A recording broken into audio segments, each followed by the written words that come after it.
या न्यूज बुलेटिनचे सहप्रायोजक आहेत गोकुळ.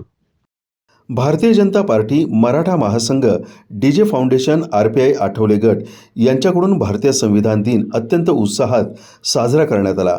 कोल्हापूरच्या ऐतिहासिक बिंदू चौकात महामानव डॉक्टर बाबासाहेब आंबेडकर, क्रांतीसूर्य महात्मा ज्योतिबा फुले यांच्या पुतळ्यांना अभिवादन करून सामूहिक वाचन करण्यात आलं. खासदार धनंजय महाडिक, जिल्हाध्यक्ष विजय जाधव यांच्या हस्ते पुष्पहार अर्पण करून अभिवादन करण्यात आलं. यावेळी संविधान प्रतिमेचं पूजन देखील करण्यात आलं. संविधानाचं सामूहिक वाचन करून लोकशाहीच्या पायाभूत तत्वांना आदरांजली वाहण्यात आली. यावेळी खासदार धनंजय महाडिक म्हणाले, भारतीय संविधान हे केवळ एक कायदेशीर दस्तऐवज नसून ते देशाचा आत्मा आणि लोकशाहीचं प्रतीक आहे. पंतप्रधान नरेंद्र मोदी यांच्या सबका साथ सबका विकास सबका विश्वास या मंत्राला अनुसरून भाजप पक्ष संविधानानं घालून दिलेल्या मार्गावर चालत असल्याचं त्यांनी नमूद केलं. चांगलं शासन, पारदर्शकता आणि प्रत्येक नागरिकाच्या विकासासाठी पक्ष कटिबद्ध असल्याचं त्यांनी स्पष्ट केलं.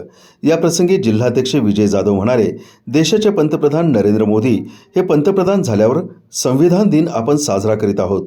डॉक्टर बाबासाहेब आंबेडकर यांना भारतरत्न हा किताब देखील भाजप सरकारच्या काळात देण्यात आला असं नमूद केलं. जिल्हाध्यक्ष विजय जाधव, राहुल चिकोडे, विराज चिखलीकर, अमर साठे, धनश्री तोडकर, माधुरी नकाते, रूपाराणी निकम, भरत काळे, हेमंत आरादे, विजय अग्रवाल, गणेश देसाई, अतुल चव्हाण, दीपक काटकर, रोहित पवार, मंगला निपणीकर, राजसिंग शेळके, विश्वजित पवार, अनिल आदी उपस्थित होते.